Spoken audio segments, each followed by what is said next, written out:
Je me présente, donc Sylvain Charbonneau, chef de service, transfert des connaissances et innovation. Bienvenue et merci de votre présence à cette conférence, et votre présence en grand nombre, hein, précisons-le. Merci de contribuer à ce rayonnement et au succès de ces événements. Ces webinaires sont rendus possibles grâce à l'appui du CIUS de l'Ouest de l'île de Montréal. Donc, je tiens à remercier évidemment toutes les personnes qui ont participé de près ou de loin à la réalisation et à la mise en œuvre de cette conférence. Donc, la conférence d'aujourd'hui a pour titre « Laisser mourir ou l'urgence d'agir en maladie pulmonaire obstructive chronique », donc MPOC. Nous avons l'honneur de recevoir aujourd'hui Mme Stéphanie Alexandre. Donc, Stéphanie Alexandre est agente de liaison en sciences médicales pour les soins primaires respiratoires chez AstraZeneca depuis 2024. Elle a cumulé plus de 25 années d'expérience à titre d'inhalothérapeute à l'hôpital général du Lakeshore, ici même là, au CIUS de l'Ouest de l'île de Montréal, dont 18 années là, comme responsable du suivi systématique MPOC. Donc, nous avons, bienvenue et merci, Madame Alexandre. Nous avons une courte période de questions à la fin. Vos questions pourront être posées dans les deux langues. Donc, vous n'avez qu'à lever votre main virtuelle ou inscrire vos questions à l'intérieur de la section clavardage, section conversation chat de la rencontre Teams. C'est notre collègue Marie-Ève Arsenault aujourd'hui qui sera modératrice à la fin, donc pour la période de questions. Alors, sans plus tarder, je laisse la parole à notre conférencière d'aujourd'hui. Alors, Stéphanie, à vous la parole. Bonjour à tous. Merci, Sylvain. Merci pour le privilège d'être présente parmi vous. Est-ce qu'on m'entend bien? Très bien, Stéphanie. Excellent. Alors, oui, je suis agente de liaison pour AstraZeneca en soins respiratoires et donc c'est là le potentiel conflit d'intérêts, c'est l'organisme payeur. À part de ça, je garde les mêmes intérêts de tout ce qui se passe en termes de MPOC, que ça soit encore à l'hôpital du Lakeshore, où c'est toujours un privilège pour moi de me présenter pour toutes sortes d'événements. Et pour tout ce qui concerne la maladie pulmonaire chronique, je suis très contente d'être là. Et je suis très honorée et touchée de voir votre présence également pour prendre du temps dans votre temps de lunch pour venir pour cette formation. Merci beaucoup. Sans plus tarder, on va y aller parce qu'il y a beaucoup de choses à dire. Alors, on va commencer avec les objectifs que vous avez déjà probablement lus. Alors, on va continuer directement sur la MPOC. C'est une maladie qui cause beaucoup de décès, l'une des principales causes de décès dans le monde. Dr Bobo a l'habitude de dire que toutes les 10 secondes, il y a 6% de tous les décès à travers le monde. Toutes les 10 secondes, une personne meurt de MPOC. On estime que parmi ces gens-là, il y en a au moins 50%. La moitié des gens ne sont même pas au courant qu'ils ont le diagnostic, ce qui ne les empêche pas de faire des exacerbations, de venir à l'urgence et d'être hospitalisés. Avant que le diagnostic soit finalement posé, ça coûte très cher, au-delà de 100 milliards de dollars à travers le monde. Et ça, c'était dans la période avant la pandémie que ces statistiques avaient été compilées. La majeure partie des exacerbations, des coûts sont liés aux exacerbations de la MPOC, donc quand il y a crise des poumons. Et la MPOC est maintenant, se loge au 3e rang des causes de décès dans le monde. Alors, c'est la 2e cause d'hospitalisation au Canada. On voit qu'on vient tout juste avec la MPOC, c'est directement en arrière de l'accouchement. Ce qui est malheureux également, mais intéressant de constater pour nous qui avons le pouvoir, vu que nous sommes en santé respiratoire, c'est que les motifs d'hospitalisation fréquents, là on est en 2022-2023, ces gens-là, quand ils sont hospitalisés, ils restent à l'hôpital au moins une semaine. Et également, parmi ceux qui sont hospitalisés avec MPOC, c'est un événement qui est grave dans leur vie lorsqu'il y a une exacerbation ou une crise parce qu'il y a des décès. On parle d'environ 8,8% de décès de patients dans les 30 jours après que ces derniers aient quitté l'hôpital, ce qui est majeur. Ils rentrent, des fois ils rentrent à la maison, puis malheureusement, il y en a qui partent. La MPOC est la première cause d'hospitalisation évitable au Canada. Au Québec également, c'est la première cause d'hospitalisation pour maladies chroniques au Québec. Au Canada, on dit que le nombre d'hospitalisations pour les maladies chroniques avec le temps, hein, les programmes de santé, les programmes éducatifs dans plusieurs maladies chroniques, eh bien, on voit une baisse du niveau de patients qui sont hospitalisés pour certaines maladies chroniques. Mais malheureusement, dans cette même période, on voit une augmentation en ce qui concerne la MPOC. Le problème étant amplifié par un manque d'adhésion aux recommandations des lignes directrices sur l'optimisation des soins pendant l'hospitalisation, ce qui mène à une augmentation des taux de réadmission dans les 30 jours pour exacerbation avec la MPOC. Donc, on va bien retenir le 30 jours parce qu'il y a des initiatives à faire en conséquence et on retient bien aussi le fait qu'il est écrit pendant l'hospitalisation parce que malheureusement, certaines idées pensent qu'il faut attendre seulement après pour la prise en charge, mais déjà à l'hôpital, il y a des choses qui peuvent être faites. Cette image, elle vient de ma fille. Lorsque je cherchais une image de patate. Et la MPOC, parfois, dans les milieux, c'est considéré comme une patate chaude. On ne veut pas trop s'en mêler, c'est compliqué. Et donc, mais ce n'est pas vrai, ce n'est pas si compliqué que ça. Il y a beaucoup de choses qui peuvent être faites avec la MPOC. Il y a, si par exemple, on est un professionnel et puis on ne se sent pas à l'aise d'être la personne ressource, mais il s'agit de se former.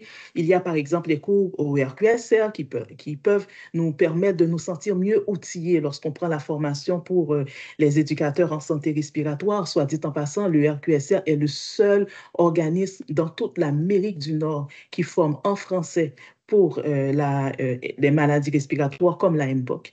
Il y a aussi pas mal d'outils que l'on pourra découvrir à mesure que l'on va à travers la conférence, parce qu'il y a des initiatives d'amélioration continue qui peuvent se faire, qui sont de chez nous. Il y a des outils éducatifs, par exemple les outils du mieux vivre, qui sont connus internationalement. Et donc, on peut ne plus se sentir comme peut-être un imposteur parfois quand on est en poste et qu'on n'est pas à l'aise. On craint peut-être que les patients nous posent des questions alors c'est vital pour eux d'avoir de l'information et de l'éducation au niveau de leur maladie. Alors, voilà. Les crises des poumons, hein, ce qu'on appelle communément les exacerbations de la MPOC. Qu'est-ce qu'on nous dit selon les données probantes? Par exemple, le rapport Gold 2023 est venu avec une définition en ce qui concerne les exacerbations. On regarde une aggravation des symptômes. On voit la dyspnée, le volume des expectorations, leur purulence, la toux, la respiration sifflante, et ça peut durer environ 7 à 10 jours. Maintenant, la manière de la classifier, ce n'est plus seulement en fonction de quel traitement le patient a reçu, mais vraiment, on regarde la situation qui est légère, il y a les symptômes qui sont toujours là, mais qui ont augmenté. Et lorsque l'on va regarder la situation qui est modérée, c'est par rapport à ce qui est léger, qui était déjà là et qui a augmenté encore plus. Il y a 3 de ces 5 variables qui sont à gauche qui se sont aggravées. Et donc, c'est comme ça que l'on va considérer que ça devient modéré. Et encore, la même façon, pour décider si la MPOC est rendue grave ou sévère, c'est par rapport à la situation modérée. Eh bien, on va ajouter à cela une aggravation, par exemple, au niveau des gaz artériels, d'une hypercapnie, d'une acidose. Et donc, on voit que la personne est rendue dans une situation où est-ce qu'elle a probablement besoin des services hospitaliers. Continuer. La prochaine diapo. Chaque exacerbation précipite la prochaine exacerbation. Par exemple, les patients, ils peuvent dire que il leur est arrivé d'avoir une petite crise d'essoufflement, quelque chose comme ça, ou bien un événement majeur qui a eu lieu. Et puis, il peut s'écouler pas mal de temps entre cet événement-là et la prochaine fois qu'il y a une autre exacerbation qui se produit. Ça, c'est au début de la maladie. Mais avec le temps, on dirait que la prochaine exacerbation devient de plus en plus rapprochée, de plus en plus rapprochée. Moi, j'ai eu assez régulièrement des patients qui revenaient à tous les mois à l'hôpital. Donc, c'est des opportunités de prise en charge qu'il ne faut pas rater pour ne pas malheureusement laisser mourir comme ça nos patients. Parce que ici, on voit dans le diagramme de droite, on voit que les répercussions, qu'il y a des répercussions importantes. Il y a une crise. Donc, c'est très important de considérer cela. Et ici, dans le graphique à droite, ce que l'on voit, c'est que même lorsque la maladie est légère, c'est au contraire là que la personne perd pas mal de capacité. Il y a un déclin qui est très important. Quand la maladie est très grave, le déclin reste très important, c'est que la personne en a moins de capacité à perdre. Donc, en termes de pourcentage, c'est toujours très important. les répercussions des exacerbations ne se limitent pas seulement aux poumons. Par exemple, une personne peut arriver pour une crise d'exacerbation, une crise de MPOC à l'hôpital, et puis peut avoir congé au bout de 2, 3 jours. Et que malheureusement, paf, qu'est-ce qui se passe? Un infarctus. Parce qu'il peut s'écouler jusqu'à 5 jours avant que cela arrive. Et il se pourrait que l'on considère qu'il s'agit d'un événement complètement différent, alors que c'est l'exacerbation de la MPOC qui a déclenché une cascade d'événements menant à l'infarctus. Et ici, cette donnée nous montre que le risque d'ACV augmente jusqu'à 40% entre le 6e et le 10e jour. Donc, il y a parfois des gens qui sont hospitalisés, qui retournent à la maison et que malheureusement, il se produit un ACV. Alors là, on avait l'habitude de considérer qu'il s'agissait d'un autre événement, mais parfois, c'est un événement, c'est l'exacerbation qui a allumé, qui a déclenché tout cela. Alors, en l'absence d'une intensification de la thérapie, ce qui pourrait survenir, c'est que les gens font des exacerbations, font des crises, viennent à l'hôpital et repartent à la maison, font des exacerbations, utilisent leur plan d'action s'ils en ont, ou bien vont à la pharmacie, prennent des antibiotiques, etc. Mais on n'a jamais mis le doigt sur le fait qu'il s'agit d'une maladie pulmonaire obstructive chronique et elle n'a pas été diagnostiquée. Et donc, c'est des gens qui nous reviennent et qui nous reviennent dans les cubicules, par exemple, et que, bon, ils ne savent pas qu'ils ont la MPOC, mais ça n'empêche pas les crises. Lorsque le diagnostic est posé, c'est une bonne idée également de profiter pour optimiser la thérapie afin que au moins le patient puisse pouvoir être dans une meilleure prise en charge. Donc, l'approche thérapeutique par palier n'est pas à favoriser parce qu'au contraire, elle donne le temps à la maladie de progresser. Les lignes directrices les lignes directrices de la Société canadienne de thoracologie, elles sont globales et complètes. Elles recommandent une prise en charge qui est intégrée. Par exemple, on voit que à la base, il y a l'éducation sur l'autoprise en charge, l'abandon du tabac. Ces choses-là demeurent. L'exercice, le mode de vie actif, la réadaptation pulmonaire, elle est à quelque part. Et on nous dit de ne pas considérer qu'il faut d'abord aller à l'étape 1, l'étape 2. Non, non. Il faut donner au patient malade tout ce dont il a besoin. Le référé en réadaptation pulmonaire, nous avons de beaux outils, de beaux moyens de réadaptation pulmonaire avec les postes satellites, par exemple, de l'hôpital du Mont-Sinaï. Dans l'ouest de l'île, il y en a. Dans d'autres endroits, il y en a. Et il y a même de la réadaptation pulmonaire virtuelle. Donc, c'est très important de se renseigner et de référer nos patients aux bons endroits. Ici, on voit des objectifs thérapeutiques comme soulager la dyspnée, améliorer la santé, prévenir les exacerbations et également la réduction de la mortalité qui s'ajoute avec les nouvelles lignes directrices, puisque maintenant, il y a accès à de la thérapie, à de la médication, avec des données probantes qui prouvent une réduction de la mortalité. Donc, ça devient un objectif thérapeutique atteignable maintenant par la médication. Ceci étant dit, la prise en charge non pharmacologique reste absolument essentielle. C'est des choses qu'il ne faut pas oublier. Certaines personnes ont besoin, il faut qu'on les recommande de faire de l'activité physique. Si par exemple le patient dit à son médecin, docteur, j'ai pas du tout utilisé mon Ventolin ce mois-ci, c'est bien. Ce n'est pas nécessairement bien si ça signifie que je n'ai pas eu besoin de mon médicament de secours, mais je suis resté assis devant mon écran. Alors, j'ai rien fait, j'ai pas bougé de peur d'être essoufflé. Souvent, les patients ont des PRN dans leur pharmacopée, mais ils ne savent pas quand l'utiliser. Donc, il faut éduquer sur quand est-ce qu'il faut utiliser et si, par exemple, on a besoin d'utiliser un médicament de secours dans le but d'avoir la force de prendre une marche avec notre chien, eh bien, je pense que le médecin ou l'équipe d'éducateurs va dire oui, allez-y donc, de façon à ce que vous puissiez rester actif. Les soins palliatifs, c'est quelque chose qui est très utile parce que c'est une maladie qui ne guérit pas, la MPOC. Et donc, une approche palliative en soins actifs, c'est quelque chose qui est très recommandé. Il y a des outils pour créer ces situations cliniques et en profitant de la compétence des nombreux cliniciens dans la communauté interdisciplinaire. C'est très important de les impliquer de manière à bénéficier de leur expertise.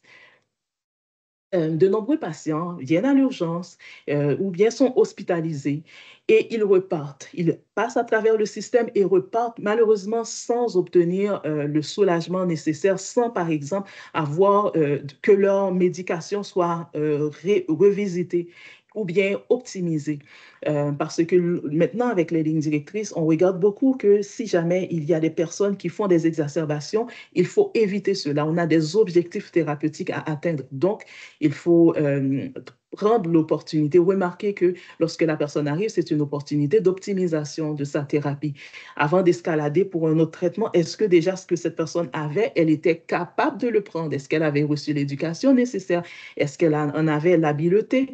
Donc, c'est très important. Et donc, maintenant, on regarde les catégories avec les symptômes et si le patient il a besoin de changer de catégorie de médicaments, c'est une bonne opportunité de ne pas le laisser partir sans que cela soit fait. Parce que ce que les données montrent, c'est que dans les 30 jours, les patients reviennent. Et dans les 30 jours, en termes d'expérience, je peux vous dire, la même semaine, il y en a qui reviennent. Dans les 2 semaines, 3 semaines, il y en a qui reviennent. Et ils vous disent, c'est pour la même chose, la même situation que je reviens parce que, il y a eu une prise en charge qui était déficiente.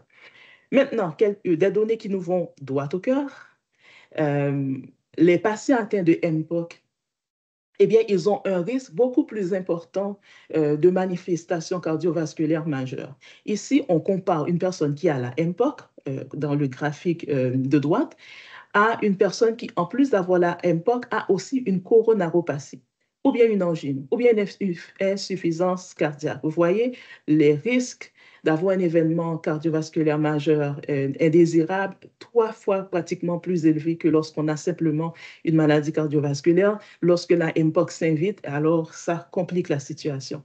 D'où l'importance de mettre des outils nécessaires pour dépister ce genre de situation de nos patients. Les patients atteints de MPOC décèdent fréquemment de causes qui sont cardiopulmonaires. Par exemple, on peut voir dans ce côté du graphique, on a une situation de MPOC qui est modérée. Eh bien, ces gens-là, lorsqu'ils meurent, ils meurent de troubles cardiaques, ils meurent de cancer de poumon. Ils sont beaucoup peu nombreux à mourir de troubles respiratoires. Ce n'est que lorsque la maladie est rendue très grave que l'on peut voir qu'ils meurent quand même de troubles cardiaques, quand même de cancer et aussi de troubles respiratoires. La prise en charge proactive des symptômes de la MPOC permet donc de réduire les événements cardio-pulmonaires et les décès prématurés. Ici, dans ce losange à droite, on voit que cette personne, elle a des symptômes. On dirait qu'elle tousse. Et lorsque l'on voit, par exemple, avec la légende, on voit qu'il y a une association qui est forte entre les symptômes et les exacerbations. Il y a une association qui est forte entre les exacerbations et les événements cardiovasculaires et encore très forte par rapport aux décès. C'est pour cela que dans les lignes directrices, quand on regarde, il y a simplification. C'est une bonne nouvelle, ces nouvelles lignes directrices-là. On doit mesurer les symptômes et il y a des catégories. Catégorie de si, par exemple, la maladie est légère, considérée légère, ou si elle est considérée comme étant modérée à sévère. Les patients que nous côtoyons habituellement sont dans la catégorie modérée si on est en première ligne ou sévère également et elles sont définitivement dans la catégorie des sévères, la plupart de nos clients qui viennent régulièrement à l'hôpital. Maintenant, comment assurez-vous l'éducation de vos patients à l'autogestion de leur MPOC? Étant donné que l'autogestion est tellement importante, comment est-ce que cela est assuré? Là-dessus, on a eu 66 réponses. Je vais en lire quelques-unes. Je procède par une approche personnalisée incluant des séances d'information sur la maladie, l'utilisation des inhalateurs, la reconnaissance des signes d'exacerbation et l'élaboration d'un plan d'action. On a plusieurs qui indiquent le mieux vivre avec MPOC, le plan d'action. Quelqu'un qui a indiqué dans mon centre, il y a une clinique qui est dédiée aux patients MPOC qui mise sur l'éducation et l'autogestion. Sinon, sur les étages, tous les inhalothérapeutes font de l'enseignement et prônent l'autonomie le plus possible. Je dirais que c'est assez concluant là, des 66 réponses qu'on a eues. Excellent. Alors, continuons. Et l'environnement dans tout ça? Ben oui, l'environnement. La santé de la planète est étroitement liée à la santé des patients. On sait, hein, la saison de chaleur, elle augmente. Je me rappelle en me promenant l'automne dernier, on était en octobre, il y avait des gros bouquets d'herbes à poux qui, qui étaient en fleurs. alors qu'avant, c'était dans une période plus limitée. Et au Canada, comme partout dans le monde, dans les secteurs de la santé, eh bien, nous produisons des GES. Au Canada, notre empreinte est environ à 4,6% des émissions de gaz à effet de serre. Et il a été pointé du doigt que les aérosols doseurs ont une contribution. Ils ont un impact, même si c'est 0,04, moins de 0,04%, le vrai chiffre c'est 0,03,2, mais quand même c'est une empreinte carbone. Donc alors, qu'est-ce qu'on peut faire? Comment est-ce qu'on peut réduire le plus possible les émissions tout en optimisant les soins? Est-ce que c'est utopique? Est-ce qu'il y a quelque chose que l'on peut faire? Alors, lorsque nos patients exacerbent, qu'ils souffrent d'asthme ou de MPOC, eh bien, ils vont se rabattre sur leurs médicaments de secours. Habituellement, le Ventolin, sous forme d'aérosol doseur. Il y a des médicaments de secours sous forme de poudre sèche également, mais c'est en situation de crise, la capacité des personnes à s'administrer ces médicaments-là peut être un peu limitée. C'est pour ça qu'ils sont plus populaires lorsqu'ils sont sous forme d'aérosol doseur. Il y a des études comme par exemple Sabina qui ont révélé qu'environ, si par exemple une personne utilise plus de 3 bonbonnes de Ventolin par exemple, pour ne pas le nommer, eh bien cette personne-là surutilise son bronchodilatateur à courte durée d'action. Et donc, cette personne peut être plus à risque de faire des exacerbations. Ça, c'est pour l'asthme. Pour nos patients qui ont la MPOC, s'ils ont besoin d'avoir du Ventolin à tous les 2 mois, donc ça veut dire environ 6 cartouches par année, eh bien, ces personnes-là, ils ont un risque accru d'hospitalisation et de venir à l'hôpital et d'utiliser les ressources en santé. C'est ça, URSS, c'est utilisation des ressources en santé. Ça pourrait arriver plus rapidement lorsqu'ils ont des exacerbations. Donc, moi, mes patients, ils venaient, il y en avait qui avaient besoin de leur Ventolin tous les mois. Donc, lorsque la maladie est de plus avancée, qu'elle est sévère, et qu'on voit que, ou bien même quand elle est modérée, qu'on voit que nos patients ils ont beaucoup besoin de leurs médicaments de secours, alors ça signifie qu'il faut regarder qu'est-ce qu'ils ont dans leur, comme médicament de maintien. Est-ce que c'est le bon médicament? Est-ce que les techniques non pharmacologiques ont été utilisées également? Les aérosols doseurs jouent un rôle central en santé respiratoire. Ici, là, imaginez, 78% de la médication, c'est des aérosols doseurs et tout le reste, c'est les autres choses. On sait très bien qu'en pédiatrie, on ne peut pas toujours donner à un enfant un aérosol qui est sous forme de poudre sèche par manque de compétences, de capacité à être capable de se l'administrer. Par exemple, même pour les personnes qui sont âgées, c'est la même chose. Dans les CHSLD, les personnes peuvent, même si cela est prescrit, si on ne leur dit pas quoi faire, ils peuvent ne pas être, et même si on leur donne l'instruction, ils peuvent ne pas être capables de générer un débit expiratoire qui est suffisant pour que les bonnes molécules qui leur sont prescrites réussissent à aller au fond de leurs poumons pour les soulager. Les soins d'urgence, c'est la même chose dans les soins d'urgence. Même quand quelqu'un, normalement, est capable d'avoir un bon débit respiratoire, surtout dans des maladies chroniques comme par exemple la MPOC, eh bien, la personne, sa capacité devient sous-optimale, son débit devient sous-optimal et il a été démontré que cette personne a moins de compétences pour pouvoir aller chercher le médicament comme il faut. C'est un médicament qui est populaire aussi dans les pays en voie de développement et l'OMS l'a mis parmi la catégorie de médicaments essentiels. Ici, ce qui est intéressant dans cette diapo, c'est de nous faire réaliser que à la première ligne, au bureau de notre médecin de famille, parmi les ressources professionnelles et communautaires, eh bien, l'empreinte carbone est moindre quand on la compare à une admission aux soins intensifs, par exemple. Donc, autant que l'on peut avoir des bonnes ressources d'éducation en première ligne, c'est une bonne idée. Dans vos équipes de première ligne, est-ce que l'équipe interdisciplinaire est bien établie, bien à l'aise? Si les gens ne se sentent pas à l'aise, il y a beaucoup de moyens pour se former. Il y a, comme je l'ai répété, les cours qui se donnent via l'URQSR. Il y a aussi l'intégration de d'autres professionnels qui peuvent se faire dans vos équipes. Si, par exemple, vous n'avez pas d'inhalothérapeute en première ligne, ben, peut-être que c'est une bonne idée d'y penser si vous avez une grande clientèle avec la MPOC. La mise en place d'un traitement défini par les lignes directrices est essentielle. Ça permet de réduire l'empreinte carbone également parce que si on respecte les lignes directrices et qu'on les applique, eh bien, on va penser à un médicament à longue durée d'action et non pas simplement aux médicaments de secours. On va penser aux méthodes d'éducation également. On va probablement référer davantage en abandon du tabac, référer en réadaptation pulmonaire, penser à donner un dispositif pour aider à l'élimination des sécrétions, par exemple, et ce genre de pratique qui peut permettre une meilleure prise en charge qui, elle, est globale. Maintenant, petite question, nommez les différents dispositifs d'inhalation que vous connaissez. J'ai mis dans le clavardage qu'est-ce qu'on a reçu comme réponse. Donc, vraiment, ceux qui viennent le plus, c'est Ventolin, Discus, Respimat. On a l'aréosol doseur, on a le Pulmicort, Turbuhaler, on a un peu tout, en fait. Excellent, excellent. C'est parce qu'il y en a beaucoup qui sont différents et chacun d'entre eux vient avec des défis qui leur sont propres.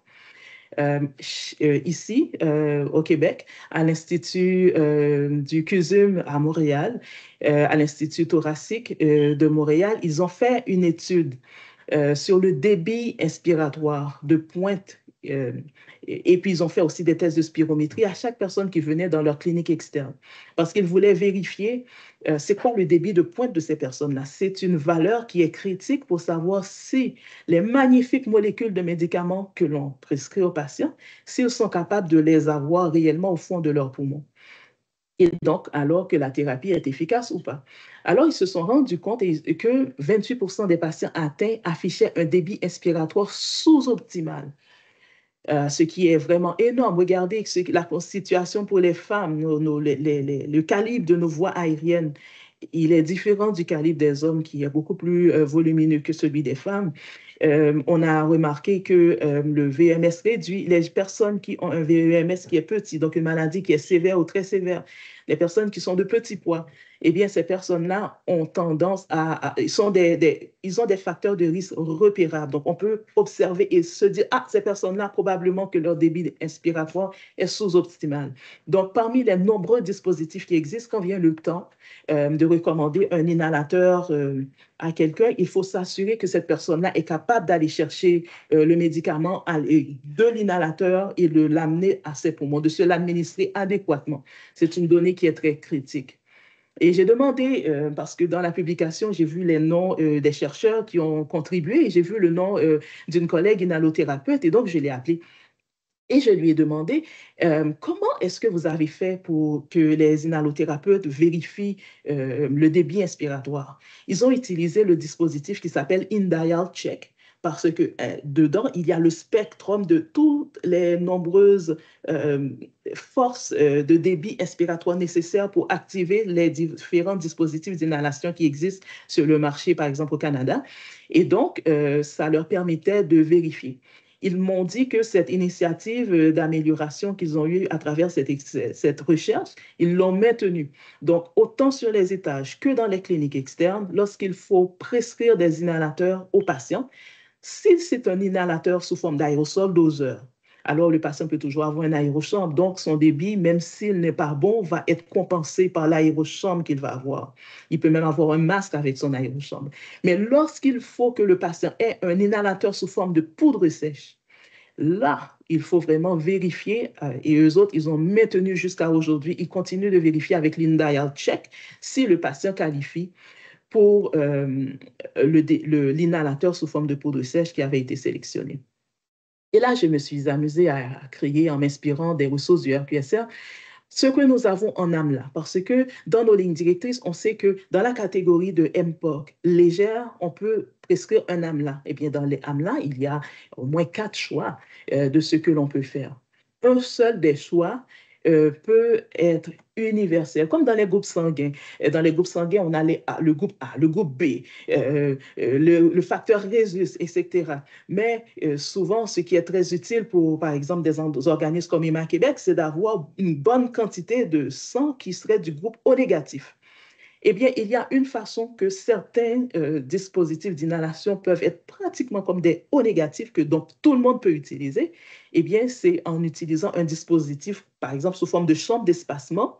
Et donc, alors, on peut administrer un aérosol doseur de cette manière-là. Et le patient, même s'il n'est pas capable de nous aider ou n'a pas un bon débit inspiratoire, il va quand même recevoir la médication dans ses poumons. La même chose peut se faire avec les produits Respimat. Un aérochambre peut s'ajuster.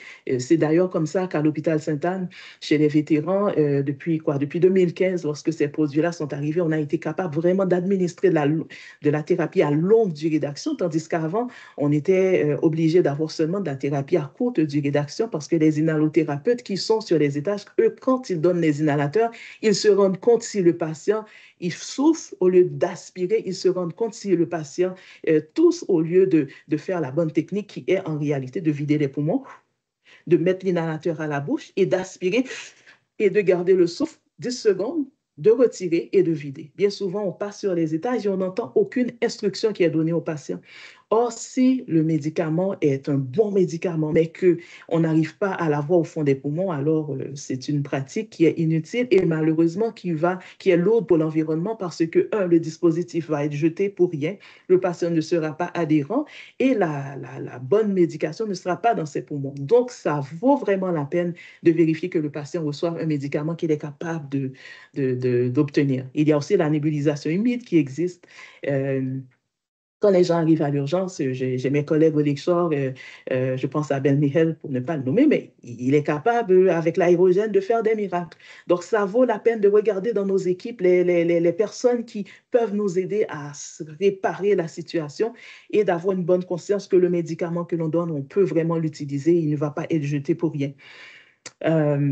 Le GINA, qui fait les lignes directrices pour l'AS, recommande de faire attention au fardeau moral écologique que l'on impose aux patients. Parce que parfois, dans certaines équipes, on veut tellement améliorer l'environnement, ce qui est bien, une belle vertu. Mais parfois, on le fait d'une manière que le patient se sent comme avec un fardeau. Déjà, ces gens-là, ils ont le fardeau d'avoir fumé.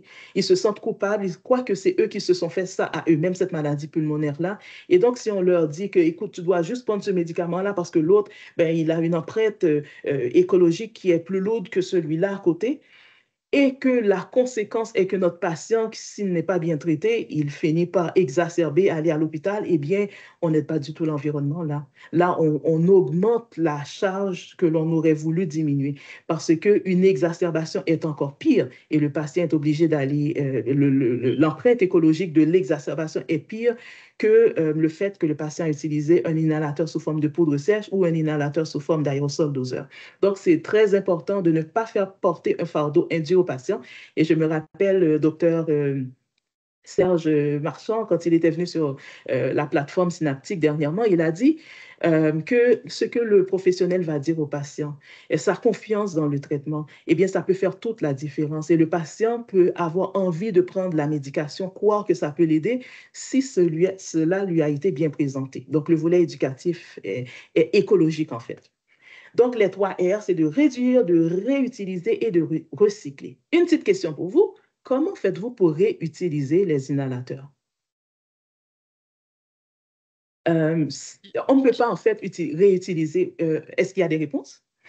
Oui, je viens juste de la mettre, désolée. Oui. Donc, pour le moment, il n'y a peut-être pas encore, mais effectivement, moi, je me pose la question jusqu'à quel degré on peut effectivement recycler. Alors, comment se fait le recyclage des dispositifs d'inhalation à votre lieu de travail? Pendant que l'on... Oui? Ouais, on a quelques questions. Il y en a qui ne savaient même pas que ça se faisait. Recyclage en pharmacie, un bac spécial, c'est ce qu'on a pour le moment. Excellent. Le premier R, c'est de réduire. Donc, si au moins les personnes qui reçoivent les inhalateurs sont les bonnes personnes, déjà là, on fait une meilleure job que si on en a donné à tout le monde parce qu'ils étaient essoufflés sans savoir d'où venait leur essoufflement comme il faut. Deuxième R, qui est la réutilisation. Pour la poudre sèche, habituellement, c'est un seul usage, single use, c'est plus difficile. Mais avec les aérosols doseurs, il y a eu quelques succès dans certains endroits où est-ce qu'ils sont stérilisés, nettoyés efficacement et réutilisé et passé à travers plusieurs équipes. L'année passée, quelqu'un était venu en parler au congrès des Inhalos. J'ai écouté, peut-être vous avez écouté quelques capsules de formation de certains groupes écologiques qui parlent des inhalateurs, qui parlent et qui recommandent la réutilisation. Donc, les groupes d'infection et de contrôle des infections peuvent donner des conseils sur la manière de disposer de ces inhalateurs-là. Il y en a qui vont les peser et pour s'assurer qu'ils sont encore remplis et qu'ils les nettoient de manière efficace et qu'ils les réutilisent. Donc, alors, vous pouvez vous renseigner dans vos milieux qu'est-ce qui est acceptable. Il y a aussi le recyclage. Certaines personnes apportent leurs médicaments directement à la pharmacie qui s'en occupe, mais il y a quelques initiatives des fois qui peuvent exister. Par exemple, en termes de recyclage, le plastique et l'aluminium des dispositifs peuvent être recyclés dans les pharmacies. Et pour les aérosols doseurs, l'incinération peut causer une dégradation thermique des HFC, ce qui réduit les produits dérivés. Et donc, c'est mieux pour l'environnement si on les incinère. À cet égard, dans certains hôpitaux, dans l'ouest de l'île, je sais que ça a commencé. Là, il y a des boîtes Go-Zéro qui ont été installées pour que les dispositifs d'inhalation puissent pouvoir être récupérés comme ça. Si vous n'en avez pas, demandez à vos représentants locaux. Ils peuvent faire en sorte que vous en obteniez. Donc, c'est quelque chose que l'on peut se renseigner. C'est la compagnie AstraZeneca qui a eu cette initiative de payer pour mettre des boîtes Go-Zéro dans certains endroits. Et peu importe l'inhalateur, là, peu importe le dispositif d'inhalation de n'importe quelle autre compagnie, on les met dans la boîte et voilà, c'est fait. Ils viennent le récupérer, la compagnie vient le récupérer. Il me semble qu'on m'a dit que c'était placé près des postes de laboratoire de fonctions respiratoires dans les hôpitaux. Les aérosols doseurs contiennent des agents propulseurs de nouvelle génération au potentiel de réchauffement climatique. Il y en a, quand on compare à ce qu'on a présentement, le HFA3 134A, eh bien, le nouveau agent propulseur va être vraiment une révolution parce que ça va réduire beaucoup la réduction, le GES, les gaz à effet de serre que l'on produit. C'est un aérosol doseur. L'agent propulseur qui sera mis dedans, eh bien, il a un poids qui est pratiquement équivalent à un inhalateur sous forme de poudre sèche, ce qui devient plus intéressant pour les aérosols doseurs. Donc, dans certains pays, probablement dans les pays européens, c'est là que ça commence toujours en premier. Et ils ont dit 2025 et éventuellement, lorsque les autorisations de chez nous pour l'Amérique du Nord ou pour le Canada en particulier, eh bien, ça arrive habituellement un peu après. Mais c'est en cours, c'est des choses qui commencent. Alors, la déposition pulmonaire maintenant. Mesurer le dépôt pulmonaire est très important parce que la tête des petites voies aériennes joue un rôle majeur dans la gestion des maladies respiratoires. Je me rappelle, quand j'étais en clinique, il y avait un de nos pneumologues, il demandait toujours à toutes les compagnies qui venaient le voir avec des produits d'inhalation, il demandait toujours c'est quoi la grosseur des particules. Parce que pour aller jusque dans les derniers embranchements des voies aériennes, eh bien, où est-ce que c'est tout petit, ça prend une molécule qui est à une grosseur petite, suffisamment pour pénétrer là. Si ça reste tout dans la gorge, c'est moins efficace en termes de thérapie, évidemment. Alors, il y a des études qui ont été faites avec la méthode in silico, avec des CT scans, pour qu'on puisse voir vraiment lorsque l'inhalation arrive, comment est-ce qu'elle se répartit à l'intérieur des poumons. Et c'est comme ça qu'il a été permis de voir que chez des patients atteints de MPOX sévère, modéré à sévère, eh bien, on peut voir. Par exemple, si vous regardez dans cet écran-là, vous allez voir, ah, OK, dans l'ensemble des poumons en général, 2 thérapies ont été vérifiées. Il y en a 2 au Canada, de toute façon, qui ont la trithérapie à dose fixe. Il y a le BGF pour le budesonide glycopyrronium formoterol et il y a celui-là qui c'est le fluticasone humeclinidium vilanterol. Eh bien, quand on compare l'un à l'autre, on voit que celui-là qui est sous forme d'aérosol doseur, il y a il y a une meilleure déposition pulmonaire et ici, il y en a moins. Mais il n'y a pas que ça dans l'image. On peut voir également que ici, au niveau de l'oropharynx, on dirait qu'il y a beaucoup plus de dépôts. Pour l'éducateur qui écoute, ça signifie qu'il ne faut vraiment pas oublier de mentionner à nos patients quand on leur donne un dispositif sous forme de poudre sèche. S'il contient également un anti-inflammatoire, il faut rincer la bouche, gargariser et cracher. C'est une instruction qui est vraiment vitale pour le patient pour l'éviter de connaître des effets secondaires. Donc, le dépôt pulmonaire dans les petites voies aériennes a été 2 fois plus important avec l'association de budesonide glycopyrronium formoterol qu'avec l'association de fluticasone humiclinidium vilanterol. Et on a vu que le dépôt de corticostéroïdes inhalés a été 5 fois plus important, même s'il y en avait moins. Par exemple, ici, on est dans les CSI, il y en avait beaucoup plus dans les poumons, un peu moins dans le fond de la gorge. Donc, alors, c'est ce que l'étude sur le dépôt pulmonaire avec les CT scans qui permettait de voir où est-ce que se déposent les poumons a permis de révéler. L'association du budesonide glycopyrronium formoterol d'aérosphère. Il faut dire que c'est sous forme d'aérosol doseur, ce médicament-là, mais pas simplement. Il y a également la technologie d'aérosphère qui fait que les particules sont très, très, très petites et en co-suspension. Les 3 branches de médicaments sont en co-suspension et donc peuvent se répartir dans tous les poumons, même dans les petits embranchements parce que la grosseur est environ 3 microns, ce qui est vraiment très intéressant. Médicalement parlant, pour les maladies des petites voies aériennes. Donc, ça vient répondre à un besoin clinique.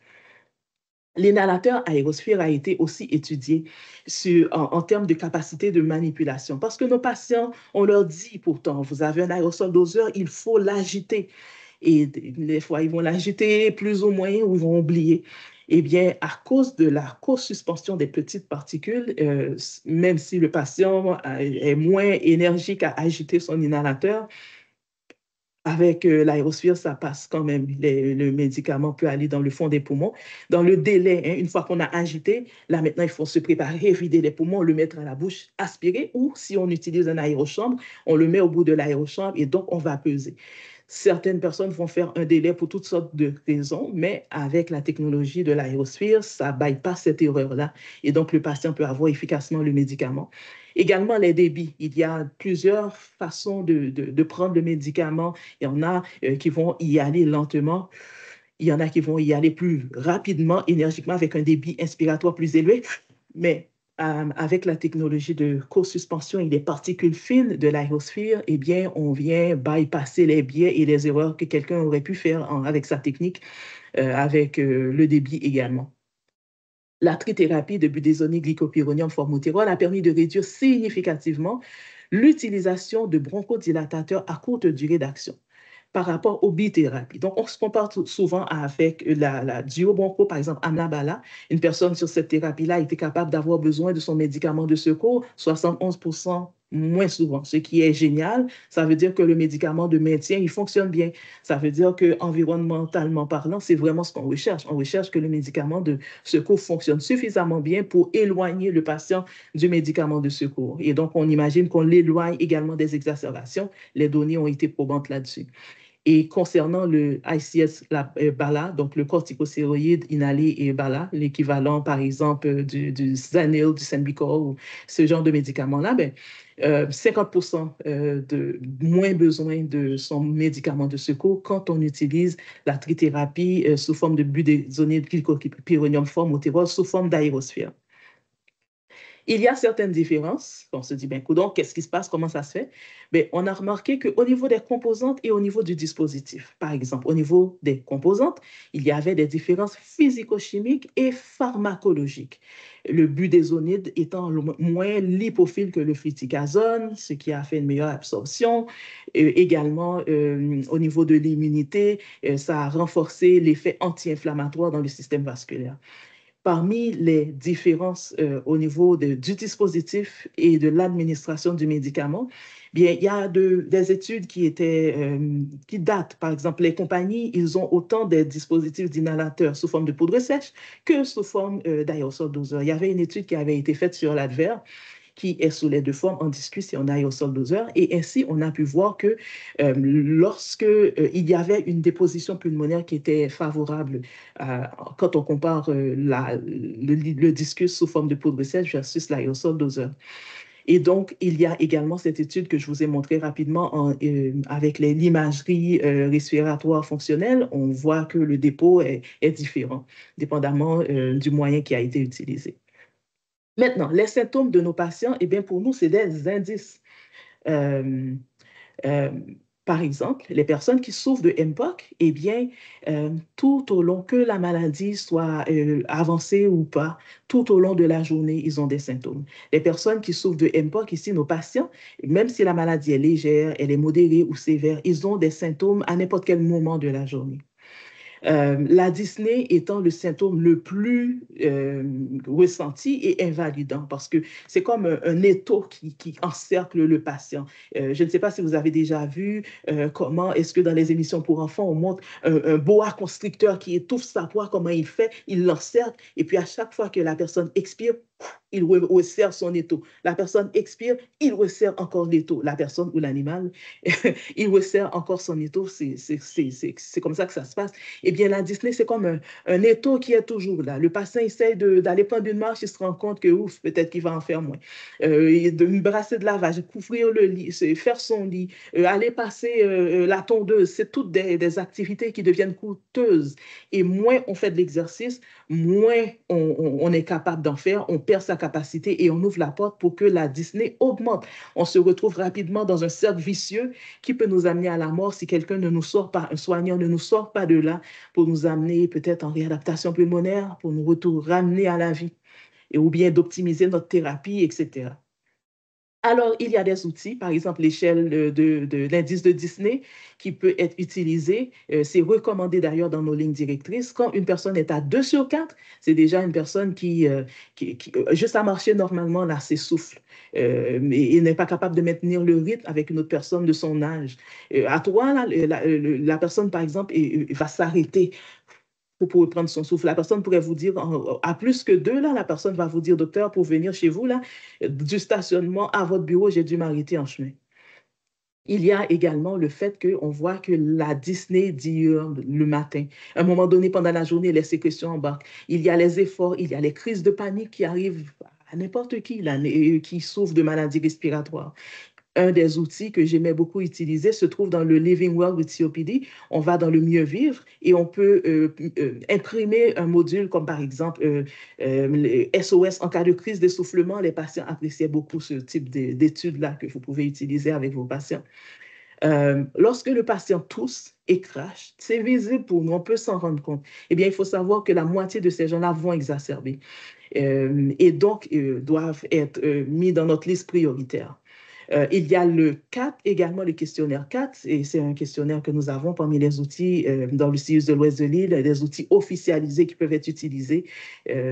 Les gens, d'ailleurs, le CAT, on peut l'avoir sur Internet, on peut l'imprimer dans la langue de son choix, on peut le répondre déjà et aller au bureau du médecin avec. Donc, vous pouvez encourager vos patients à utiliser cet outil-là. C'est un indice. Par exemple, ici, on nous dit si, par exemple, la personne écrit 2 sur la toux, que je tousse ou je ne tousse pas, j'ai des sécrétions, déjà là, on a des données qui sont probantes à travers des études, comme par exemple l'étude Chronos, qui nous montre que alors ces personnes-là, il faut régler le problème de sécrétion. Moi, j'aimais beaucoup utiliser le CAP et d'autres outils aussi, parce que ça nous donne déjà, c'est où la priorité pour le patient parmi les symptômes qu'il a, et donc on peut adresser ces situations-là.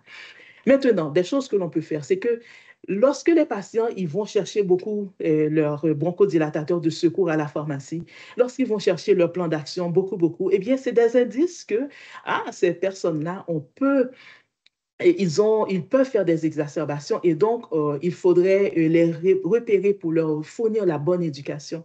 Et si, par exemple, en plus que, parce que dans le DSQ, on va voir qu'est-ce que le patient a été chercher souvent, mais si on pouvait ajouter l'information dans le dossier de médical électronique, l'information que le patient a eu besoin de telle quantité de médicaments de secours ou le patient a encore utilisé son plan d'action, eh bien, c'est intéressant parce que ça communique à tous ceux qui ont accès à ce dossier que c'est un patient à prendre en charge et à privilégier.